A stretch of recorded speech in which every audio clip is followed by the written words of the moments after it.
أعوذ بالله من الشيطان الرجيم. بسم الله الرحمن الرحيم. كل نفس ذائقة الموت. صدق الله العظيم.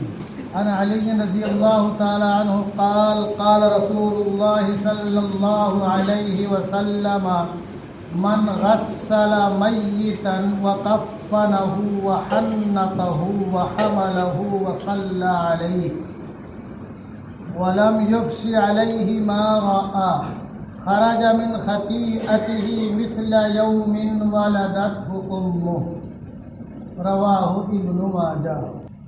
وعن شداد بن أوس رضي الله تعالى عنه قال قال رسول الله صلى الله عليه وسلم إذا حضرتم موتاكم فاغمضوا البصر فإن البصر يتبع الروح وقولوا خيرا فإن الملائكة تؤمن على ما قال أهل البيت. رواه ابن ماجه. إذا أراد الله لعبده الخير عجل له العقوبة في الدنيا وإذا أراد الله بعبده الشر أمسك عنه بذنبه حتى يوافي له يوم القيامة. رواه الترمذي. حضرات محترم، آج میں چاہتا ہوں کہ میت کو غسل کے تعلق سے کچھ باتیں عرض کر لوں. سب سے پہلی چیز تو آپ یہ سمجھیے کہ جس نے ماں کی گود دیکھی ہے اس کو زمین کی گود یعنی قبر کو بھی دیکھنا ہے. مرزا شوق لکھنوی نے کہا کہ موت سے کس کو رستگاری ہے، موت سے کس کو رستگاری ہے، آج وہ کل ہماری باری ہے. اور موت کے تعلق سے اللہ کے پیارے حبیب ارشاد فرماتے ہیں کہ موت تو ایک پل ہے کہ جس سے ایک حبیب اپنے حبیب سے ملتا ہے، یعنی کہ اللہ سے ملاقات کا ذریعہ ہے. اور ایک جگہ فرمایا کہ تحفۃ المؤمن الموت، کہ مومن کے لیے موت جو ہے یہ تحفہ ہے. دنیاوی جنجال سے جھنجھٹ سے نجات پا گیا، اللہ کے دربار اور حضور میں حاضر ہو گیا. اللہ تبارک و تعالیٰ اس کا اپنے شایان شان اکرام اور اعزاز کرے گا انشاءاللہ. کچھ باتیں ایسی ہیں جو ہمارے ذہنوں میں گردش کرتی ہیں. بہت سے ایسے لوگ ہیں کہ جن کی زندگی بہت ہی واہی تباہی میں گزرتی ہے اور ظلم و زیادتی، حق تلفی. تو ہم کیا سمجھتے ہیں کہ یہ آدمی یار اتنا سب کچھ کر رہا ہے، ہٹا کٹا مشڈنڈا ہے، اس کے ساتھ کچھ ہوتا نہیں ہے. اور کوئی کمزور بیچارہ ہے، نہ کسی کا حق دباتا ہے، نہ کسی پہ ظلم کرتا ہے، نہ کسی کے ساتھ زیادتی کرتا ہے، وہ پریشانیوں سے گھرا رہتا ہے. تو میں ایک حدیث سنا دوں آپ لوگوں کو تاکہ غلط فہمی دور ہو جائے. ہمارے وہ ساتھی جو پریشان حال ہیں، جو مشکلات کا سامنا مستقل یا مسلسل یا کبھی کبھار کرتے رہتے ہیں، وہ مایوس نہ ہوں. اور ہمارے وہ احباب اور ساتھی جو اللہ کا فضل اور اس کی نعمتوں کے ڈھیر ساری نعمتیں دنیاوی اعتبار سے دیکھا جائے تو ہر چہار جانب سے مالا مال ہیں، خوشحال ہیں، لیکن اس کے باوجود ظلم و زیادتی ان کی خمیر میں داخل ہے. وہ سمجھتے ہم تو بہت عیش و آرام سے ہیں، اللہ ہم سے بہت خوش ہے. تو دونوں طرح کے لوگوں کو یہ پیغام میں دینا چاہتا ہوں اس حدیث کے واسطے سے. ترمذی کی حدیث ہے، حدیث نمبر ہے 2396. اللہ کے پیارے حبیب ارشاد فرماتے ہیں اذا اراد اللہ بعبده الخیر عجل له العقوبۃ فی الدنیا. جب اللہ اپنے کسی بندے سے بھلائی، بہتری، خیر کا ارادہ رکھتا ہے تو دنیا میں ہی اس کی پکڑ جلدی کر لیتا ہے، اس کی پکڑ جلدی کر لیتا ہے. اب پکڑ سے مراد کیا ہے؟ آزمائش آ گئی، کچھ تکلیف آ گئی، کچھ پریشانی آ گئی، کچھ مصیبت آ گئی، تنگی آ گئی، بیماری معذوری آزاری آ گئی. تو بعض دفعہ بندہ واویلا مچانے لگتا ہے، اس کو واویلا نہیں مچانا چاہیے. اللہ کہ یہ حکمت اور مصلحت ہے کہ اللہ تبارک و تعالیٰ نے تمہارے خطاؤں اور سیئات کی پکڑ کے لیے آخرت کے لیے اٹھا کر نہیں چھوڑا، وہ دنیا میں برابر کر رہا ہے، دنیا میں برابر کر رہا ہے، آخرت میں تم گرفت سے بچے رہو گے۔ یہ اللہ کا فضل ہے کہ یہاں کا حساب یہی برابر کر دے رہا ہے۔ لیکن ہمارے وہ بھائی جو ہمیشہ خوشحالی رہتے ہیں، کچھ نہیں ہوتا ہے، وہ حسن ظن میں نہ رہیں، اچھے گمان میں نہ رہیں، وہ سوچے آگے اللہ کے پیارے حبیب کا ارشاد ہے تو اذا اراد اللہ بعبدہ الشر، جب اللہ تبارک و تعالیٰ اپنے کسی بندے کے ساتھ شر، اس کا ترجمہ اردو میں کریں گے برائی کا ارادہ کرتا ہے، امسک عنہ بذنبہ، تو اللہ تعالیٰ اس کے گناہوں پہ اس کی گرفت نہیں کرتا، فوراً خطاؤں پہ لغزشوں پہ گرفت نہیں کرتا، پکڑتا نہیں ہے، اس کو چھوڑ کے رکھتا ہے، ڈھیل دے کے رکھتا ہے، تو بندہ سمجھتا ہے بہت ہی اچھے میں ہوں، مزے میں ہوں، ہمارا کیا ہے، یہاں بھی خوش وہاں بھی خوش۔ ایسا نہیں ہے دوستو، آگے کا ارشاد ہے حتی یوافی لہ یوم القیامہ، یہاں تک کہ اللہ تعالیٰ پوری گرفت کرے گا قیامت کے دن۔ تو ہمارے وہ بھائی جن کو بالکل ڈھیل ملی ہوئی ہے اپنا احتساب کرتے رہیں، اور ہمارے وہ بھائی جو زندگی جن کی عجیرت اور مشکل لگتی ہے وہ مایوس اور نا امید نہ ہو، یہ بھی اللہ کا فضل تمہارے ساتھ ہے کہ یہاں کا حساب یہیں ختم کر دے رہا ہے۔ موت جب قریب آتی ہے تو مومن کے لیے تو بہت ہی آسان ہے، جیسے آدمی مثال دینا بہت آسان ہے، ناڑا جیسے کھولتا ہے آسانی سے کھل جاتا ہے، اسے تو روح نکل جاتی ہے، لیکن بعض دفعہ کچھ حالات بھی آ جاتے ہیں، تو جب آدمی قریب المرگ ہو تو اس کے ساتھ بھی مرنے کے قریب ہو، اس کے ساتھ ہمیں کیا کرنا چاہیے؟ سب سے پہلی چیز تو یہ ہے کہ اس کا رخ قبلہ کی طرف کر دے، اور اتر دکھن لٹا کر کے چہرہ قبلہ کی طرف کر دیں، لیکن بہتر یہ سمجھتا ہوں میں کہ اس کا سر پورب اور پیر پچھم، اور سر پہ تکیہ لگا دیں، سر اونچا کر دیں تو چہرہ بالکل قبلہ کے سامنے ہو جائے گا۔ اور کیا کریں؟ تلقین کریں۔ تلقین جو ہے، ایک تلقین تو وہ ہے جو مرنے کے ٹائم کرتے ہیں، ایک تلقین وہ ہے جو قبر میں اتارنے کے ٹائم کرتے ہیں، مطلب جو دعا پڑھتے ہیں بسم اللہ والا ملت رسول اللہ، یہ بھی تلقینی ہے، قبر میں اتارنے کے ٹائم کی جو دعا ہے، ہمیں وہ تو یاد نہیں رہتی، ہمارے بھائی بولتے بولو اشہد ان لا الہ الا اللہ، جو سنت ہے جو صحیح ہے ہم وہ یاد نہیں رکھتے، نہ یاد کرنے کی کوشش کرتے ہیں، جو لوگوں کی سن لیا سنا لیا وہی ہمارے ذہن میں رہتا ہے۔ تو تلقین کیا ہے؟ اس کو کلمے کی تلقین کرنا ہے۔ اللہ کے پیارے حبیب ارشاد فرماتے ہیں، مسلم شریف کی روایت ہے 916 حدیث نمبر، لقنوا موتاکم لا الہ الا اللہ، لقنوا موتاکم لا الہ الا اللہ، کہ اپنے مرنے والے بھائیوں کو لا الہ الا اللہ کی تلقین کرو۔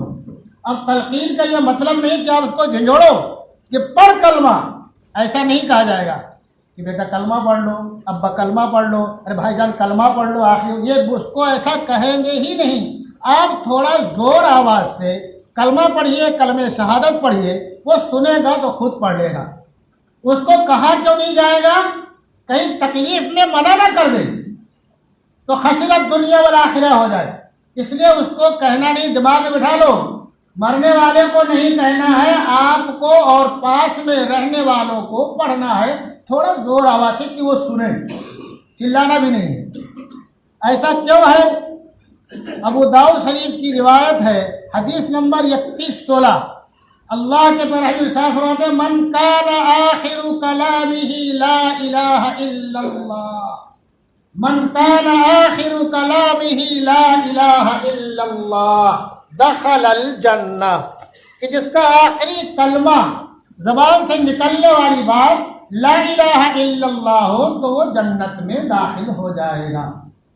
اللہ تبارک و تعالی ہم تمام لوگوں کو اسلام پر باقی رکھ، ہم تمام لوگوں کو اور ہمارے اہل و عیال اور نسلوں کو اسلام پر باقی رکھے، شہادت ایمان پر خاتمہ فرمائے، شہادت کی موت نصیب فرمائے، اور جناب رسول اللہ صلی اللہ علیہ وسلم کے محبوب شہر میں جنت البقیع میں مدفون ہونے کی سعادت سے نوازے۔ تو اگر آخر میں جو زبان سے کلمہ نکل رہا ہے، کوئی ضروری نہیں کہ لا الہ الا اللہ ہی ہو، اشہد ان لا الہ الا اللہ واشہد ان محمد عبدہ ورسولہ ہو، بلکہ کوئی ضروری نہیں کہ یہی کلمہ ہو، سبحان اللہ، الحمدللہ، استغفر اللہ، اللہ اکبر، ایسے مبارک کلمات اگر اس کے زبان سے نکلتے ہیں تو یہ کہا جائے گا کہ ایمان پر خاتمہ ہوا، اور اس کی اب آخر کی جو منزل ہے وہ بہت آسان ہو گئی۔ اب جب اس کی، اور ابو داؤد ابن ماجہ کی روایت میں ہے کہ موت کی سختی سے بچانے کے لیے سورہ یاسین کی تلاوت اس کے پاس کی جائے، سورہ یاسین کی تلاوت اس کے پاس کی جائے تو موت کی سختی سے بچے گا، آسانی سے روح پرواز کر جائے گی۔ اب روح پرواز کر گئی تو کیا کرنا ہے؟ ہمارے بھائی لوگ کیا کرتے ہیں؟ رونے چلانے لگتے ہیں۔ یہ روایت بہت کان کھول کر کے سن لو، ان المیت لیعذب ببکاء اہلی، کہ مرنے والا اپنے گھر والوں کے رونے کی وجہ سے تکلیف میں مبتلا کیا جاتا ہے۔ لیعذب کا لفظ ہے کہ اس کو تکلیف دی جاتی ہے، عذاب دیا جاتا ہے۔ اگر ہمارے ذہن میں یہ بات ہوگی تو کسی کے مرنے کے بعد ہم واویلا نہیں مچائیں گے، گریبان نہیں پھاڑیں گے، اپنے گال اور چہرے پہ نہیں ماریں گے، بال نہیں نوچیں گے۔ اور اس کے بعد کیا کرنا ہے؟ سب سے پہلی چیز اللہ کے پیارے ارشاد فرماتے ہیں، ابن ماجہ کی روایت ہے، حدیث نمبر 1199، کہ قال رسول اللہ صلی اللہ علیہ وسلم اذا حضرتم موتاکم فاغمضوا البصر، جب تم کسی مرنے والے کے پاس پہنچو تو سب سے پہلا کام کیا کرو؟ اس کی آنکھوں کو بند کر دو۔ آنکھوں کو، ہم رونے چلانے میں لگتے ہیں، دھیان نہیں دیتا، بعض دفعہ آنکھیں کھلی کی کھلی رہ جاتی ہیں، بعد میں نہیں بند ہوتی، جب ٹھنڈی ہو جائے گی تو اس آنکھوں کو بند کر دو۔ فإن البصر يتبع الروح، اس واسطے کی نگاہ جو ہے روح کا پیچھا کرتی ہے، روح کا پیچھا کرتی ہے۔ وقولوا خیرا، اور بھلائی کی بات کرو، بھلائی کی بات، رونا چلانا ہلہ دنگا کرنا نہیں، بھلائی کی بات کرو۔ بھلائی کی بات کیوں کرو؟ یہ میں نہیں کہہ رہا ہوں، تو سرکار دو جہاں فرما رہے ہیں، جن کے عشق کا ہم ہر دم دعویٰ کرتے ہیں لیکن ان کے قول کے خلاف ہمارا ہر عمل ہوتا ہے۔ بھلائی کی بات کرو، کیوں بھلائی کی بات کرو؟ فإن الملائکۃ تؤمن علی ما قال اہل البیت، اس واسطے کہ گھر والے اس ٹائم جو بولتے ہیں فرشتے اس پر آمین کہتے ہیں۔ کیا کہتے ہیں؟ اس پر آمین کہتے ہیں۔ تو بھلائی کی بات کرنا چاہیے، سب سے کام لینا چاہیے، آنسو جاری ہو جائیں، نکل جائیں، وہ ایک فطری چیز ہے، انسان کے بس میں نہیں، کہ رونا چلانا بالکل نہیں ہونا چاہیے، اور ایسے موقع سے بھلائی کی بات کرنی چاہیے، اچھی بات کرنی چاہیے۔ کیوں؟ اس واسطے کے ایسے موقع سے فرشتے جو گھر والے بولیں گے اس پہ آمین بولیں گے۔ آپ نے الٹی سیدھی بات کی، اس پہ بھی آمین ہو گئی۔ اب آمین کون بول رہا ہے؟ فرشتہ بول رہا ہے، اس کی قبولیت میں شک ہے آپ کو۔ اب اس کے بعد آتا ہے مرحلہ نہلانے کا، غسل دینے کا، اور جنازہ پڑھنے کا، قبر میں اتارنے کا۔ غسل دینا بہت آسان کام ہے، میت کو نہلانا بہت آسان کام۔ ہم جس طرح نہاتے ہیں پاکی حاصل کرنے کے لیے، محل کچھ ایسے سمجھ لیجیے آپ۔ اگر کسی کو نہلانا نہیں آتا ہے، جو بہتر طریقہ ہے، جو اقرب الی سنت طریقہ ہے، جو مستحب طریقہ ہے، تو جیسے چاہے ویسے نہلا کے غسل ہو جائے گا۔ اگر اس پر غسل واجب نہیں تھا تو، یہ عورت تھی، اس کو حیض و نفاس میں نہیں تھی تو جیسے بھی نہلا دے گا، پورے بدن میں پانی ڈال دیا، میرے کو چل نکال دیا، کپڑا پہنا دیا، ہو گیا۔ ہم کیا کریں گے؟ ڈھونڈ کر لائیں گے، مولانا صاحب کو لے کر کے آؤ۔ بیچارہ مولانا کتنا کام کرے گا ہے، سب مولانا صاحب کو لیتے ہو، مولانا کو تنخواہ اتنی دیتے ہو کہ ان کا بھاڑا بھی نہ دے سکے۔ مر گیا تو نہلانے کے لیے مولانا کو لے کے آؤ، نکاح پڑھانا تو مولانا کو لے کر کے آؤ، اور ڈی جے بچانا ہے تو لاکھوں کروڑوں خرچہ کر لو گے، نکاح پڑھانے کے ٹائم 2,500 دے رہا ہو تو نانی مر جاتی ہے۔ تو کیوں بولتے ہیں مولانا کو لاؤ؟ مولانا کی محبت عظمت نہیں ہے، دل میں دھیان رکھو۔ مولانا کو خادم سمجھتے ہیں، نوکر آ کے نہلا دیں گے، اپنا کیوں نہیں نہلائیں گے؟ ڈرتے ہیں کہ کہیں میت ہم کو بھی گھسیٹ کے نہ لے کے چل جائے قبر میں۔ حقیقت یہ ہے کہ ڈرتے ہیں، اس لیے گھر والے نہیں نہلاتے ہیں۔ اگر ڈرتے نہیں تو نہلانا نہیں آتا ہے تو بولتے مولانا بتا تو ہم کو ہمارے ابا کا انتقال ہو گیا، میرے بیٹے کا انتقال ہو گیا، میرے بھائی کا انتقال ہو گیا، کیسے نہلائے؟ سمجھ لیتے نہلا دیتے، کیونکہ ڈرتے ہیں تو نہلاتے نہیں ہیں۔ ہم کو بالکل نہیں ڈرنا چاہیے۔ ہمارے ساتھ بھی ایسا ہونے والا، اگر ہم اپنے باپ اور کو غسل دینے میں اور ہماری بیٹیاں اپنی ماں اور دادی کو غسل دینے کے ٹائم ڈرتی ہے تو بھی ایک دن مرے گی، ان کو بھی کوئی بھاڑے کا آئے گا غسل دے کے چلا جائے گا۔ عورت ہوگی تو بھاڑے کی عورت آئے گی، مرد ہوگا تو بھاڑے کا مرد آئے گا۔ جگہ بھاڑا مت استعمال کرو، اپنا پیسہ کار خیر میں خرچ کرو۔ بہت آسان طریقہ ہے غسل دینے کا، میں نے کہہ دیا جس کو نہ آتا ہو تو جیسا چاہو ویسا غسل دے دے، اگر واجب نہیں تھا تو غسل ہو گیا۔ اور اگر غسل واجب تھا تو غسل میں کتنے فرض ہیں؟ سب کو معلوم ہے نا کتنے فرض ہیں؟ اپنے غسل میں کتنے فرض ہیں بھائی؟ 3 فرض ہیں۔ کلی کرنا، ناک میں پانی ڈالنا، پورے بدن پہ پانی بہانا۔ کلی کرنا، ناک میں پانی ڈالنا، پورے بدن پہ پانی بہانا۔ اب اگر میت پہ غسل فرض تھا تو 2 چیز بڑھ جائے گی، وہ کیا ہے؟ منہ میں پانی ڈالنا ہے، کلی کرانا ہے۔ کلی کیسے کرائیں گے؟ آپ ایسے کلی کراؤ گے تو پانی اندر کا اندر جگہ باہر نہیں آئے گا۔ روئی بھگو کے اندر سے جو ہے، روئی بھگو کر کے اندر منہ میں ڈال کے نکال دیں گے، 2-3 بار ہو گیا، ٹھیک ہے۔ اگر منہ کی انتقال کے بعد فوراً آنکھ بند کرنا ہے، یہ جبڑا باندھ دینا ہے، جبڑا، تاکہ منہ کھلا نہ رہ جائے، ٹائٹ ہو جائے گا پھر کھلا رہ جائے گا۔ اور دونوں ٹانگوں کو ملا کر کے دونوں انگوٹھوں کو باندھ دینا ہے کہ ٹانگ پھیلی نہ رہ جائے۔ اب اگر جبڑا باندھ دیا تھا اور منہ بند ہے، اب اندر پانی، روئی ڈالنا مشکل ہے، اب ٹائٹ ہو گیا نا، تو اب کیا کرو بھائی؟ روئی بھگو کر کے ایسے ہی پھینک دو دانت پہ، منہ پہ، کافی ہے۔ زبردستی دانت کھولنا اور روئی اندر ڈالنا یہ ضروری نہیں ہے۔ یہ موٹی بات تھی جو میں نے سمجھا دیا۔ تو غسل دینے کا طریقہ پھر سے سن لو قاعدے سے، نہیں آتا تو جسے بتا ایسے کر لینا۔ جس تختے پہ نہلانا ہوگا اس تختے کو 3 بار 5 بار دھونی دی جائے گی، اور تختے پہ لٹائیں گے۔ اب کپڑا چونکہ پہن کے رکھا ہے، کپڑا اگر ایسے نکل آئے تو اس کو نکال لو، ایسے نہیں نکل رہا ہے تو اس کو کاٹو، لیکن ایسا مت کاٹو کہ کسی کام کا نہ رہے۔ لوگ مسجد کے کپڑوں کو استعمال نہیں کرتے، ڈرتے ہیں کہ پیچھے امی نہ چلے جائیں، وہ کسی کام نہیں آئے گا۔ گھر میں پوچھا لگانے کا تو کام آئے گا، اس کو ضائع مت کرو۔ ایک موٹی چادر ڈالو سطر پہ، مرد کی سطر ناف سے گھٹنے کے نیچے تک ہے، اگر عورت ہے تو نہلانے والی عورتیں سینے کے اوپر سے گھٹنے کے نیچے تک وہاں موٹا چادر ڈالیں گی تاکہ سطر دکھے نہ۔ باریک چادر لوگ آج کل لاتے ہیں، سفید کپڑا، وہ بعض دفعہ دکھنے لگتی ہے سطر، موٹا ہونا چاہیے، دھیان رکھو، موٹا کپڑا ڈالو۔ اب کپڑا نکال دو۔ اب جو ہے نہلانے کی جو شروعات کریں گے، سب سے پہلے وضو کرانا ہے۔ یہ سب زندہ میں وضو کرتے ہیں، لیکن وہاں ایک چیز دھیان دینا ہے کہ وضو کرانے سے پہلے استنجا کرانا ہے۔ ڈھیلا ہو تو ڈھیلے سے، نہیں تو دستانہ پہن کے کپڑے سے، پانی سے اس پر وضو کرائیں گے۔ وضو کرانے میں ہاتھ گٹوں تک نہیں دھلانا ہے۔ آپ روئی سے کلی بھی نہیں کرانا ہے، ناک میں پانی نہیں ڈالنا، لیکن آپ منہ پہ پانی روئی لگا کے پھینک دو، ناک میں پانی ڈال کو کپڑا روئی بھگو کے باہر کر دو، پھر ناک میں روئی لگا دو، اگر منہ کھلا تو منہ میں روئی لگا دو تاکہ پانی اندر نہ جائے۔ اور پھر چہرے سے شروع کرو، چہرہ دھلو، پھر دونوں ہاتھ دھلو، پھر سر کا مسح کراؤ، پھر دونوں پیر دھلو، وضو ہو گیا۔ یہ غسل کی شروعات ہو گئی۔ اب نہلانا کیا ہے؟ اللہ کے بڑے ارشاد فرماتے ہیں کہ داہنے سے شروع کرو۔ کہاں سے؟ داہنے سے۔ ابدؤوا بمیامنہا، حضور صاحب نے صاحبزادی کا کہ غسل کا واقعہ آپ نے کیا فرمایا خواتین سے کہ داہنے سے شروع کرو۔ تو داہنے شروع کرنے کے لیے پہلے بائیں کروٹ پر لٹا دیجیے۔ آپ جب بائیں پہ لٹائیں گے تو داہنا کروٹ ہے نا، اوپر ہوگا، سے شروع کیجیے اور داڑھی سے۔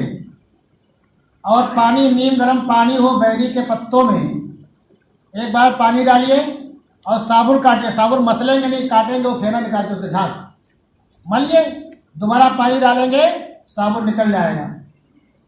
دستانہ پہنے رہیے جہاں، تاکہ اگر سطر وغیرہ پہ ہاتھ جائے تو لگے نہ۔ اللہ کے ابراہیم ارشاد فرماتے ہیں کہ ران اور شرمگاہوں کو نہ زندوں کا دیکھنا جائز ہے نہ مردوں کا دیکھنا جائز ہے، اور ہاتھ لگانا بھی جائز نہیں ہے، اس لیے موٹا دستانہ پہنیں گے۔ آج کل لوگ بہت باریک وہ پہنتے ہیں، پلاسٹک کا آتا ہے، وہی مناسب نہیں ہے، موٹا کپڑا پہنو، ہاتھ میں لگاؤ دستانہ۔ تو آپ نے جب ڈالا پانی، ایک بار ڈالا، پھر صابن لگایا، پھر دوبارہ ڈالا، صابن نکل گیا، مل کے نکال دیا، پھر دوبارہ جو پانی ڈالیں گے وہ کافور ملا ہوا پانی ہوگا، کافور ملا ہوا پانی ہوگا۔ کافور ملانے کی اور بعد میں کافور ختمی وغیرہ ملنے کی سجدے کی جگہوں پہ وجہ کیا ہے؟ ایک تو خوشبو اس میں ہے، دوسری چیز یہ کہ اس کی وجہ سے کیڑے مکوڑے جلدی نہیں آتے۔ اب آپ نے اتنا پانی ڈالا کہ نیچے تک پہنچ گیا تھا، ایک کروڑ کا ہو گیا، اب آپ داہنی کروڑ پہ لگا دیجئے، اب بائیں کروڑ پر بھی ایسے کیجئے، سر سے پانی ڈالنا شروع کیجئے، پیر تک ایک بار ڈال دیجئے، پھر صابن کاٹ لیجئے، اس کو مل دیجئے، پھر دوبارہ پانی ڈالیے، بیری کے پتے سے جو گرم کیا ہوا ہے وہ نکل جائے گا صابن و میل۔ اب تیسری بار پانی ڈال دیجئے، کس سے؟ کافور ملا ہوا پانی ڈال دیجئے، غسل ہو گیا۔ غسل کتنا آسان ہے، لوگ کئی گھنٹہ نہلانے والے کے انتظار کرنے میں ٹائم برباد کر دیتے ہیں۔ اب اس کے بعد کفن پہنانا ہے۔ کفن کے تعلق سے بات دھیان رکھو کہ ہمارے بہت سے بھائی اللہ نے نوازا ہے تو کیا کرتے ہیں، بہت مہنگا مہنگا کفن بعض دفعہ لے آتے ہیں۔ ابو داؤد شریف کی روایت ہے، لا تغالوا فی الکفن فإنہ یسلب سلبا سریعا، کہ کفن میں غلو مت کرو، یعنی بہت مہنگا کفن مت لے کر کے آؤ، یہ تو بہت جلدی ختم ہو جانے والی چیز ہے۔ اور جو خلیفہ اول ہیں حضرت ابوبکر رضی اللہ عنہ دنیا سے رخصت ہونے لگے تو انہوں نے کہا کہ یہ جو کپڑا ہے ہمارا کرتا، اسے پیمن بھی لگا ہوا تھا، کہا اسی کو نکال کر کے دھل کر کے ہمیں اسی میں کفن دے دینا۔ آپ کے صاحبزادی کو نے آنا، حضرت اسماء رضی اللہ تعالیٰ عنہ، حضرت ماں عائشہ رضی اللہ تعالیٰ عنہ، کہا ابا کہ ہم اس لائق بھی نہیں کہ آپ کو نیا کفن دے سکیں؟ کہا نہیں، کہا نئے کپڑوں کی زندوں کو زیادہ ضرورت ہے، مردوں کے مقابلے میں نئے کپڑوں کی زندوں کو زیادہ ضرورت ہے۔ تو ہمیں کفن میں بہت ہی زیادہ غلو یعنی مہنگا نہیں لانا چاہیے، حساب سے لانا چاہیے۔ تو مرد کا جو کفن ہے وہ 3 کپڑا رہے گا، لفافہ جس کو چادر کہتے ہیں، اور ازار اور قمیص جس کو کفنی کہتے ہیں۔ چادر تھوڑا بڑی ہوگی، اس سے تھوڑا چھوٹا ازار ہوگا، اور جو قمیص ہے وہ ڈبل رہتا ہے، ڈبل، بیچ میں کاٹ دیجئے گردن ڈالنے بھر کا، اور بس ہو گیا، کفنی ہوگی، قمیص ہو گئی ہو۔ اب سب سے پہلے اس کو تخت پہ بچھا دیجئے، کتنا آسان ہے پہنانا۔ سب سے پہلے آپ چادر بچھائیے، اس کے بعد میں ازار بچھائیے، اس کے بعد میں قمیص بچھائیے۔ قمیص جس کو کفنی کہتے ہیں اس کو بچھائیں گے تو چونکہ گردن ڈالنی ہے نا بیچ میں، اس کا ایک پلہ جو سرہانے سمیٹ کے رکھ دیں گے۔ اب مردے کو اٹھایا، بہتر یہ کہ پانی وغیرہ پوچھ لیجیے اگر کپڑا ہے، تو نہیں ہے تو کوئی بات نہیں ہے۔ اور جو اوپر کپڑا لا کے رکھا تھا جو بھیگ گیا ہے، بہتر اگر کوئی مضبوط کا دوسرا کپڑا ہو تو ڈال کے اس کو کھینچ لیجیے نیچے سے، اور نہیں ہے تو کوئی مسئلہ نہیں ہے۔ دھیان رکھو، کفن پہنانا شروع کیجیے، کیسا اٹھائیے اس کو آپ اسی کفن پہ رکھ دیجیے۔ آپ نے رکھ دیا تو جو قمیص یعنی جو کرتا یعنی کفنی ہے، اس کا آدھا حصہ سرہانے رکھا ہوا ہے، اس کو سرہانے سے اٹھائیے۔ اب سر آپ نے رکھا، ایسے پلٹ دیجیے اس کو، سر باہر آ جائے گا، وہ کفنی آگے بڑھ گئی کہ نہیں بڑھی؟ آگے سر آگے باہر ابھی، اب سر آگے آگے تو جو کپڑا اندر تھا اس کو کھینچ کے نکال کے الگ ڈال دیجیے اس کو۔ آپ وہ بھی پھینکیے مت، دھل کر کے کام میں لے آئیے۔ میں بار بار بول رہا ہوں، کچھ نہیں تو پوچھا لگائے تو کام آئے گا، ڈرو مت، وہ کفن آپ کو کھینچ کے نہیں لے جائے گا۔ اور گھر میں رہے گا تو یاد آ گیا کہ مجھے بھی مرنا ہے، یعنی تو غسل ابا کو غسل کیا تھا نا، وہی لنگی ہے، وہی کپڑا ہے، تو نیک اعمال کرو گے، گناہوں سے بچو گے۔ اب آپ نے قمیص کو کھینچ دیا، اب قمیص کو کھینچ دیا آپ نے، وہ پیر تک پہنچ گیا۔ اب اس کے بعد بایاں پلہ اس کا پلٹ دیجیے۔ اب آپ اس کے اوپر دایاں پلہ کر لیجیے، دایاں اوپر رہے گا، قمیص پہنا چکے بعد۔ اب ازار کا نمبر ہے، ازار کو کیا کیجیے، اس کا بایاں پلہ پلٹیے، پھر اوپر سے دایاں پلہ پلٹ دیجیے۔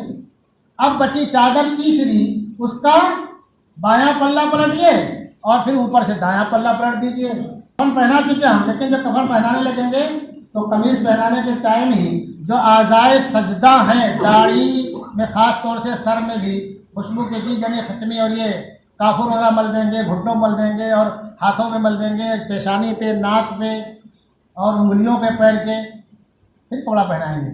تو آپ نے جب یہ تینوں کپڑے اس طرح لپیٹ دیا، اب آپ دھجی سے باندھ دیجیے، کترن سے پیر کی طرف باندھیے، پیر کے باہر ایک بیچ میں کمر کے پاس باندھ دیجیے، اور ایک سر کے باہر باندھ دیجیے، مضبوط گاٹھ لگائیے، ہو نا۔ اور یہ غسل دینا جو ہے یہ کار خیر ہے، دھیان رکھو۔ جو مولانا لوگوں کو بلاتے ہو نا، جو بیدام کا علماء کو جو مزدور سمجھتے ہو، خسرت دنیا والآخرہ تمہارا ہی ہے، دھیان رکھو۔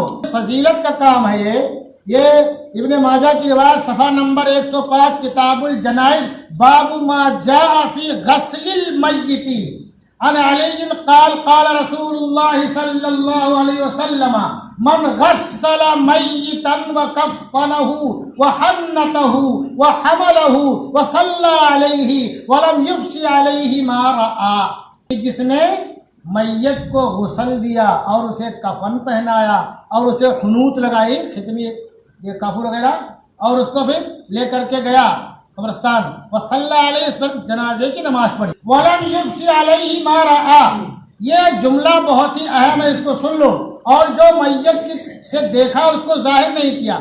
گھر والوں کو نہلانا اس لیے افضل تو ہے، یہ بہتر اس لیے زیادہ بہتر ہے کہ بعض دفعہ حالات کچھ دیگر اور دوسرے ہو جاتے ہیں، بعض دفعہ چہرہ کالا پڑ جاتا ہے، زبان باہر آ جاتی ہے، آنکھیں پھٹی کی پھٹی رہ جاتی ہیں، بعض دفعہ چہرہ بگڑنے لگتا ہے، اور بعض دفعہ بدن میں اکڑن پیدا ہو جاتی ہے۔ ایسی شکل میں اگر کوئی دوسرا نہلانے والا ہوگا تو جا کے کیا بولے گا، ارے فلانے مر گیا، مجھے بلایا تھا نہلانے کے لیے، بتاؤ اتنا بڑا فاسق و فاجر، اس کا چہرہ ایسے ہو گیا، اس کی زبان ایسے ہو گئی، ناک ایسے ہو گئی اور تھوڑی ایسے ہو گئی، کتنی بیان کرے گا؟ لیکن گھر کا آدمی ہوگا تو وہ ہمارے شرم کا بھی بیان کرے گا کہ میرے ابا کا، میرے بھائی کا، میرے بیٹے کا مسئلہ ہے، میرے نانا کا، ماموں کا مسئلہ ہے، تو اس لیے بھی گھر کے لوگوں کو نہلانا بہتر اور افضل ہے۔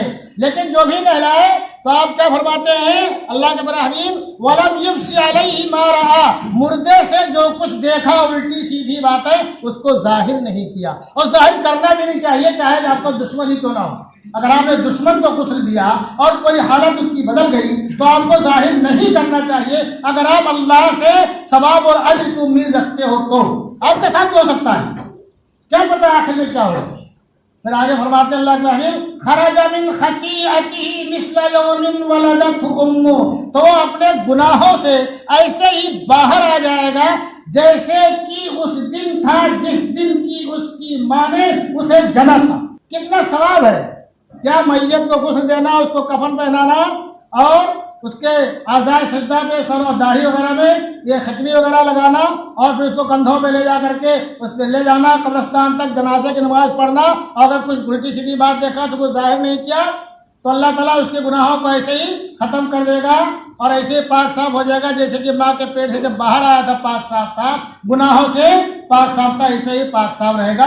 تو یہ تو فضیلت کی چیز ہے میت و مردے کو غسل دینا، یہ حمالی کی مزدوری کی بیگاری کی چیز نہیں ہے، ہم نے اس کو حمالی مزدوری اور بیگاری بنا لیا ہے، اور خالی علماء کو، باجی صاحب کو، مؤذن صاحب کو ڈھونڈتے رہتے ہیں۔ یہ سارے فضائل یہ کون لے کے جا رہا ہے؟ علماء لے کے جا رہا ہے، ائمہ لے کے جا رہے ہیں، مؤذن صاحب، باجی صاحب لے کے جا رہے ہیں، جو فضیلتیں جنت میں داخل ہونے کی ہیں۔ تو وہ کہ آپ خود جنت سے دور ہونا چاہتے ہو، ایسے مواقع کو گنوا رہے ہو اپنے بڑے پن میں، پیسے کی روب میں اور گھمنڈ میں، کبر میں، غرور میں اور میت سے خوف میں آپ ایسا سنہرا موقع خود ضائع کرتے ہو، علماء اور مشائخ کو دیتے ہو۔ اللہ تبارک و تعالیٰ ہم تمام لوگوں کو اور ہماری نسلوں کو اسلام پر باقی رکھے، ایمان پر خاتمہ فرمائے اور شہادت کی بول نصیب فرمائے، جناب رسول اللہ صلی اللہ علیہ وسلم کے محبوب شہر میں مدفون ہونے کی سعادت عطا فرمائے۔ وما علینا الا البلاغ۔